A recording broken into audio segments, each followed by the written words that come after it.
Fidel Guanchica, bonjour. Bonjour. Le 4 avril dernier, l'opposition a organisé à Bangui une manifestation que vous aviez d'abord interdite et que vous avez finalement autorisée. Est-ce le signe d'une décrispation politique? C'est le ministre de l'Intérieur qui a pris de son côté, sans aviser le Conseil des ministres, et qui a interdit cette manifestation. Et le président de la République a tapé du poing sur la table et a instruit le ministre de l'Intérieur d'accorder au BRDC leur marche. Et donc, je pense que c'est un signe continuel de décrispation parce que le président a toujours tendu la main à l'opposition dite démocratique. La présidentielle est prévue au mois de décembre prochain. Est-ce que vous confirmez la date? La date habituelle, c'est le 27 décembre après chaque quinquennat. Donc, je suppose que ça aura lieu probablement le 27 décembre 2025. Alors, depuis plusieurs semaines, vous êtes de ceux qui appellent le président Touadéra à se présenter à ce scrutin, mais pour l'instant, il ne dit rien, il réserve sa réponse. Est-ce à dire qu'il pourrait renoncer ? Bon, si nous l'appelons à se présenter, je pense qu'il va certainement attendre l'ouverture de la campagne ou l'ouverture des dépôts de candidatures pour se prononcer. Mais pour le moment, ce n'est pas à l'ordre du jour. Il a du travail à faire jusqu'à la fin constitutionnelle de son mandat. Mais vous êtes confiant, vous pensez qu'il va se présenter pour un troisième mandat? Il se présentera pour un premier mandat de la 7e République et non pour un troisième mandat. Parce que ces deux mandats que lui a conféré le peuple est dicté par la Constitution de 2016 et donc il se préparera pour se présenter au premier mandat de la 7e République. Alors cette éventuelle candidature du président Touadéra, justement, elle fait polémique car il a déjà été élu 2 fois et donc il risque de violer la Constitution de 2016 qui dit que c'est 2 mandats maximum et qu'on ne peut pas changer cette disposition. Mais le peuple souverain a déjà tranché ce problème de 2 mandats. La Constitution du 30 mars 2016 est déjà enterrée. Il y a une nouvelle Constitution. Et la 7e République, c'est une nouvelle République qui donne le droit à tout Centrafricain et à toute Centrafricaine de briguer la magistrature suprême de l'État selon certaines conditions. Alors c'est vrai qu'il y a eu en juillet 2023 un référendum constitutionnel pour faire passer une nouvelle Constitution. Mais Martin Ziguélé et beaucoup d'autres opposants affirment que ce référendum a été fait en violation de la décision de la Cour constitutionnelle qui avait dit qu'on ne pouvait pas engager une procédure politique pour changer la Constitution de 2016. Non, je pense que c'est un non-sens. Nous n'avons pas touché à la Constitution de 2016. Nous avons écrit une nouvelle Constitution qui vient enterrer l'ancienne Constitution à cause des insuffisances qu'on a trouvées dans cette ancienne Constitution. Madame Darlan, à l'époque présidente de la Cour constitutionnelle, a dit ouvertement au président de la République, et cela sur les ondes, que si le président voudrait modifier la Constitution ou écrire une nouvelle Constitution, il n'a qu'à faire appel au peuple souverain. Et on a fait appel au peuple souverain. Donc la Constitution de 2016, elle est enterrée. Et je trouve utopique les leaders du BRDC, qui est une coquille vide aujourd'hui, qui disent qu'ils s'accrochent à la Constitution de 2016. C'est une utopie, il y a une nouvelle Constitution. Autre sujet polémique, Fidel Guanchica, l'article 67 de cette nouvelle Constitution de 2023 qui écarte les binationaux de la candidature à la présidentielle, parmi eux l'ancien Premier ministre Anicet-Georges Dologuélé. On se souvient qu'en 2015, cet homme politique avait mis en ballottage Faustin Archange Touadéra, donc il pèse politiquement et du coup, un certain nombre de Centrafricains pensent que vous en avez peur et que c'est pour ça que vous avez fait passer cet article qui l'exclut du futur scrutin. Personne ne pourra battre M. Touadéra s'il se présente aux prochaines élections. L'histoire des binationaux n'a pas été inventée par Touadéra. L'histoire des binationaux a existé depuis les constitutions de Dako I, Dako II, Kolimba et surtout lors de la nouvelle constitution de la 4e République, la constitution du 14 janvier 1995 qui dit que ne peuvent être candidats à l'élection présidentielle que les hommes et les femmes centrafricains centrafricain d'origine n'ayant que la nationalité centrafricaine. Et monsieur Doleguele était Premier ministre en 1999 et c'est lui qui a organisé les élections de 1999. Il a appliqué strictement cette constitution pour écarter plusieurs candidats. J'étais moi-même candidat à cette époque. On pensait que j'étais français ou roumain et nous avons été à la Cour constitutionnelle pour vérifier par une commission rogatoire qui a été à Nantes et partout pour dire que non, certains candidats accusés à tort n'ont pas la double nationalité. Monsieur Doleguele était celui qui avait organisé ces élections en 1999. Et monsieur Ziguele est venu remplacer Anissé Georges Doleguele. Il a aussi utilisé cette constitution pour faire passer la loi des finances en 2000, en 2002 et en 2003. C'est aujourd'hui qu'il se réveille pour dire que cette histoire binationale, ça ne date pas d'aujourd'hui. C'est tiré, monsieur le journaliste, de la loi Patassé portant code de nationalité centrafricaine. Oui, mais Fidel Guanchica, vous savez bien qu'Anissé Georges Doleguele, il pèse politiquement puisqu'il est arrivé en tête au premier tour de la présidentielle de 2015. Est-ce qu'aujourd'hui, cette nouvelle disposition, elle ne vous arrange pas puisqu'elle écarte un adversaire dangereux pour vous?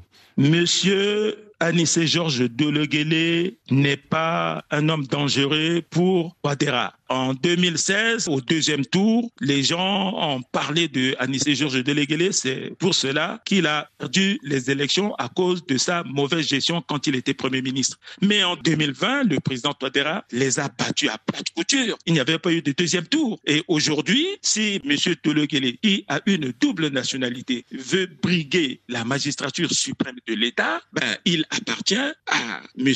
Anissé Georges Doleguele de renoncer à sa nationalité française. La loi, c'est la loi. Nous avons vu ça sous d'autres cieux. En décembre dernier, le président Touadéra a exhorté les opposants à faire preuve de maturité politique, sous-entendu à ne pas boycotter l'élection de décembre prochain. Mais est-ce que cet appel à la raison ne serait pas mieux entendu si vous donniez votre accord à l'ouverture d'un dialogue politique ?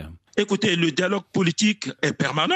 Il y a la médiation, il y a l'Assemblée nationale où les ténors de l'opposition, les deux anciens premiers ministres, sont à l'Assemblée nationale. L'opposition est à l'Assemblée nationale. Mais malheureusement pour eux, presque tous les députés de l'opposition ont regagné le camp de la majorité. Je vous ai dit que c'est une coquille vide. Le président de la République vient de marquer son accord pour l'organisation d'un dialogue politique avec le BRDC. Et donc, c'est-à-dire, on verra ce qui va se passer. Mais le président de la République ne va pas s'asseoir avec les leaders de l'opposition démocratique autour d'une même table pour faire ce dialogue parce que ces opposants-là ne sont pas à son niveau. C'est le gouvernement qui sera appelé à les attendre et certainement d'autres institutions républicaines qui vont s'asseoir avec eux pour discuter de cette affaire-là. Donc il y aura un dialogue politique entre le gouvernement et l'opposition du BRDC, le Bloc républicain pour la défense de la Constitution. Bien sûr, il faut bien dire, Bloc républicain pour la défense de la Constitution de 2016. 4 leaders de l'opposition demandent à ce qu'on revienne à la Constitution de 2016. Mais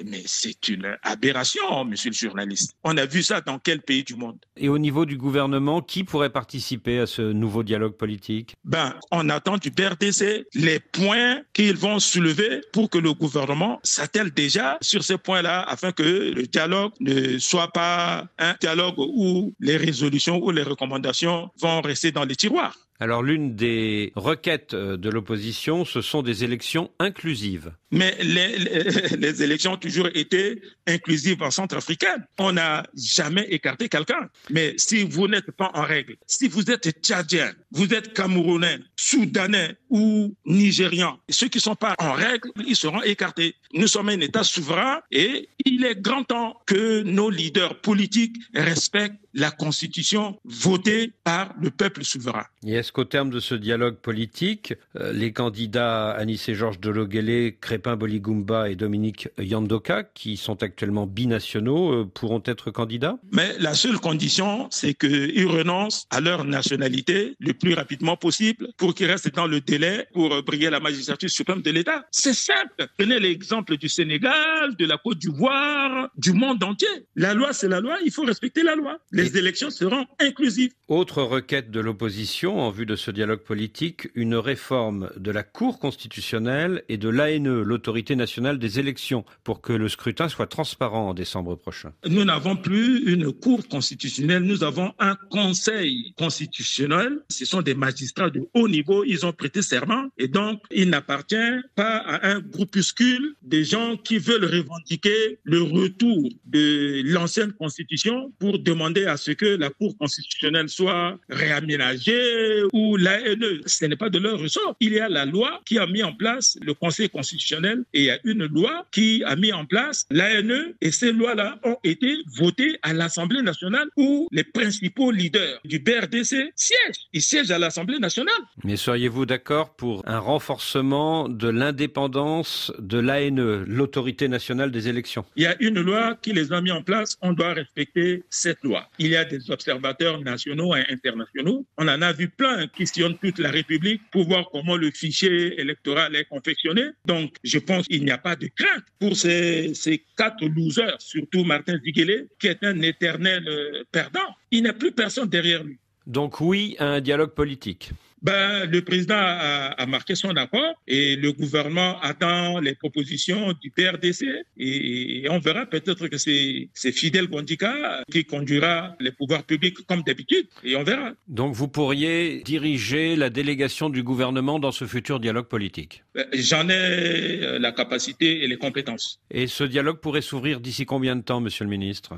Mais ça dépend des termes de référence et des propositions du PRDC. C'est eux qui ont demandé le dialogue. Nous, quand on avait fait un dialogue républicain, ils étaient là avec nous dans les commissions et au dernier jour, ils ont déclaré forfait. Ce sont des gens qui déclarent toujours forfait et le peuple n'a même plus confiance en eux. Si Faustin Archange Touadéra se représente au mois de décembre prochain et se fait réélire, est-ce que vous ne craignez pas que plusieurs opposants comme Martin Ziguélé ne dénoncent la présidence à vie d'un Bokassa sans empire? Écoutez, le BRDC, son opposition, le BRDC le fait dans les chancelleries occidentales. Ils tiennent leur réunion au Café de Paris. Ils ne font rien pour que le peuple souverain, une partie du peuple souverain, les suive. Il s'agit d'une élection inclusive. Il ne s'agit pas d'une présidence à vie. Il ne s'agit pas d'un Bokassa sans empire. Ça, c'est insulter la mémoire de Bokassa. Et voilà. Alors, vous dites que l'opposition fait ses réunions dans les chancelleries occidentales et à Paris, mais cette opposition réplique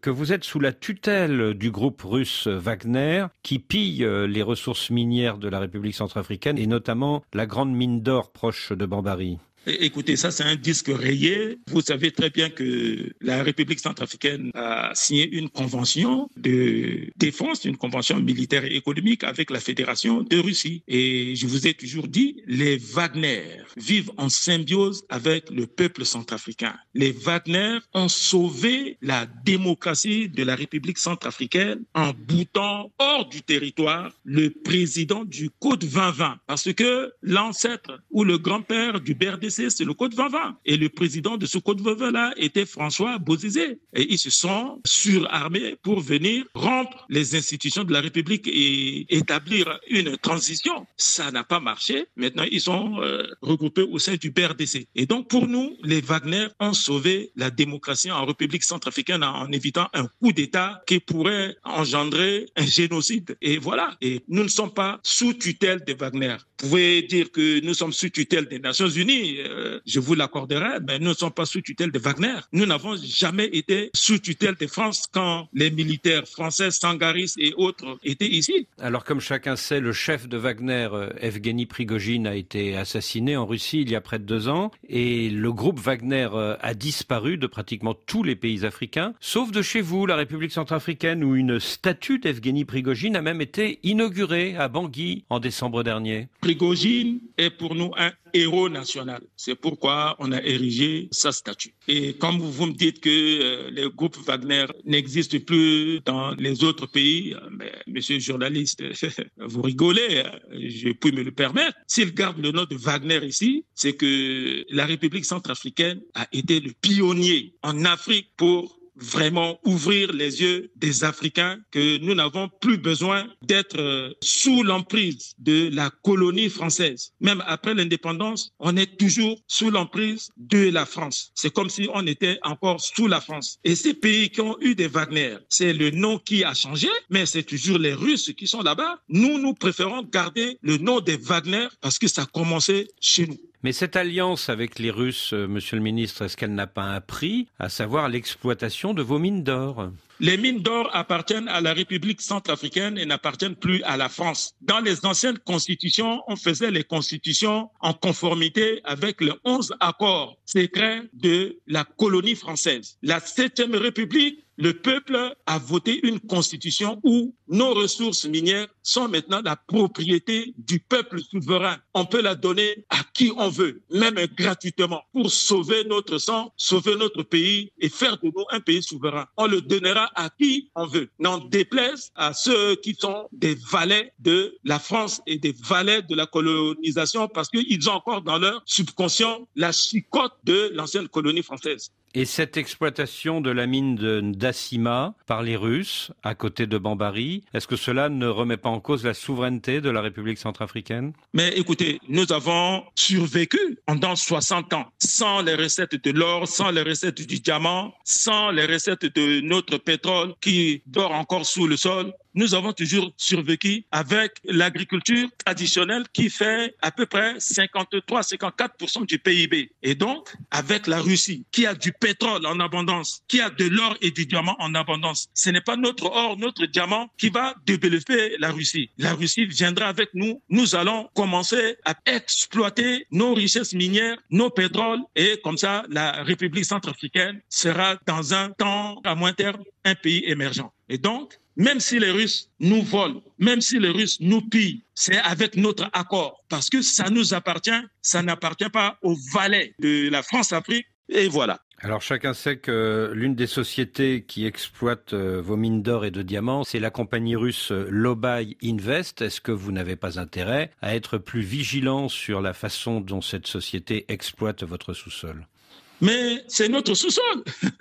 Il y a les codes miniers, il y a les codes forestiers. Et donc, ces investisseurs-là, ils ne tombent pas du ciel. Ils viennent d'un pays super puissant. Il y a un ministère des Mines. Ils ont des permis miniers. Ils paient leurs impôts. Et la Russie va nous aider à exploiter nos richesses minières. N'en déplaise à ceux qui pensent que la République centrafricaine est leur précaré, est leur réserve de richesses minérales ou de richesses naturelles. Donc, votre principal allié reste la Russie. Mais nous avons la Russie, nous avons la Chine, nous avons les États-Unis, nous avons les pays arabes, nous avons le Rwanda, nous avons tous les pays de l'Afrique et nous avons encore la France qui cherche à revenir par la petite porte, qui invite ça et là le président Touadéra, qui pense qu'elle peut corrompre le président Touadéra. Non.